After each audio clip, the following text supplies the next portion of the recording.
L'archipel des Chagos, un ensemble d'îles idylliques dans l'océan Indien, abritait autrefois une communauté vibrante.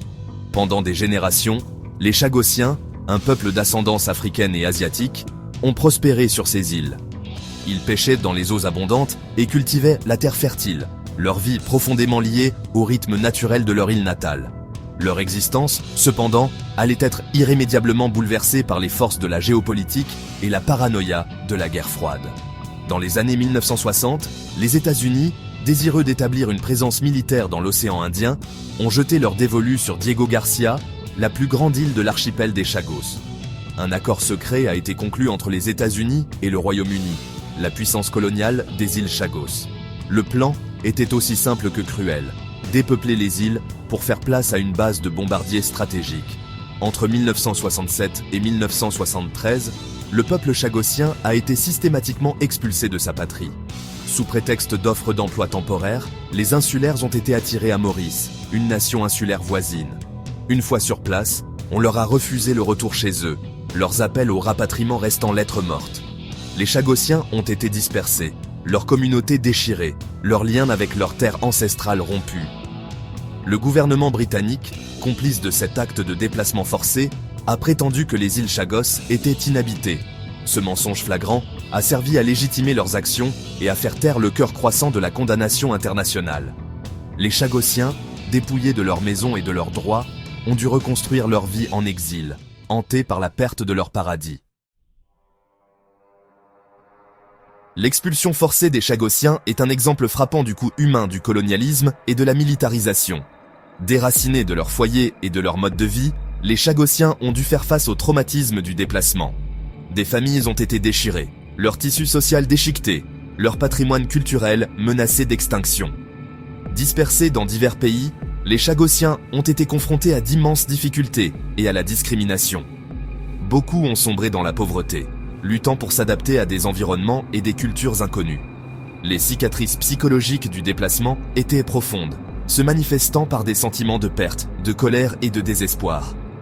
La communauté chagossienne, autrefois vibrante et autonome, s'est retrouvée fracturée et dépossédée. Les tentatives du gouvernement britannique de justifier ces actions comme nécessaires à la sécurité nationale sonnent creux face aux souffrances infligées au peuple chagossien. L'expulsion forcée des Chagossiens représente un chapitre honteux de l'histoire coloniale britannique, un rappel brutal du coût humain des ambitions impériales. Le peuple chagossien, privé de justice et de réparation pendant des décennies, continue de subir les conséquences de cette injustice historique. Le sort des Chagossiens témoigne de l'héritage persistant du colonialisme, un rappel brutal que la poursuite d'intérêts stratégiques ne peut se faire au détriment des droits humains fondamentaux. Le peuple chagossien, dont la vie a été irrémédiablement altérée par les événements des années 1960 et 1970, continue de lutter pour la reconnaissance, la justice et le droit de retourner dans sa patrie. La lutte du peuple chagossien pour retourner dans sa patrie a été longue et difficile, marquée par des batailles juridiques et une condamnation internationale. Les Chagossiens, refusant d'être réduits au silence, ont contesté leur expulsion forcée à chaque étape, leur lutte pour la justice résonnant à travers le monde. En 2019, la Cour internationale de justice, le principal organe judiciaire des Nations Unies, a statué que l'administration continue de l'archipel des Chagos par le Royaume-Uni était illégale. La décision historique de la Cour a réaffirmé le droit des Chagossiens à l'autodétermination et a appelé le Royaume-Uni à mettre fin à son administration des îles. Cette victoire, cependant, a été tempérée par le refus initial du Royaume-Uni de se conformer à la décision. Malgré l'intransigeance du Royaume-Uni, la communauté internationale s'est ralliée à la cause chagossienne. L'Assemblée générale des Nations Unies, par un vote retentissant, a adopté une résolution exigeant que le Royaume-Uni se retire sans condition de l'archipel des Chagos.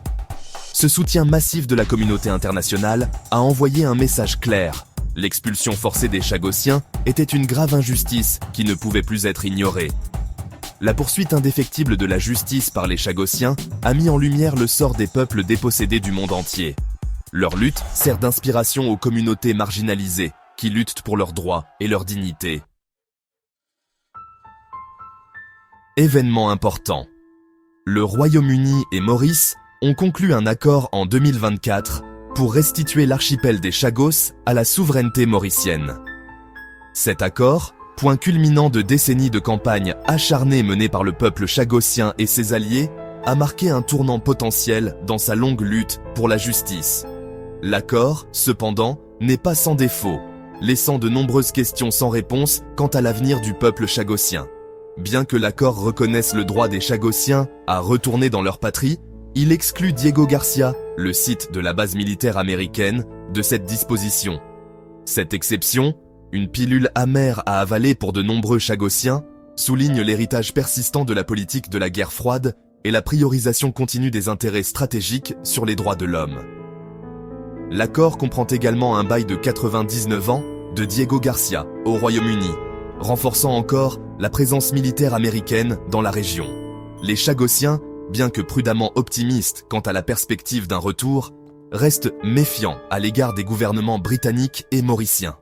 Des décennies de promesses non tenues et de mépris pour leur sort ont laissé un profond sentiment de méfiance. La communauté chagossienne, exclue des négociations qui ont précédé l'accord, craint que sa voix ne soit à nouveau marginalisée.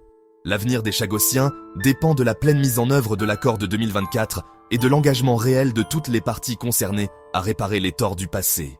Les Chagossiens, après avoir enduré des décennies de déplacements et d'injustices, ne méritent rien de moins qu'un avenir où ils pourront enfin rentrer chez eux dans la dignité et reconstruire leur vie selon leurs propres conditions.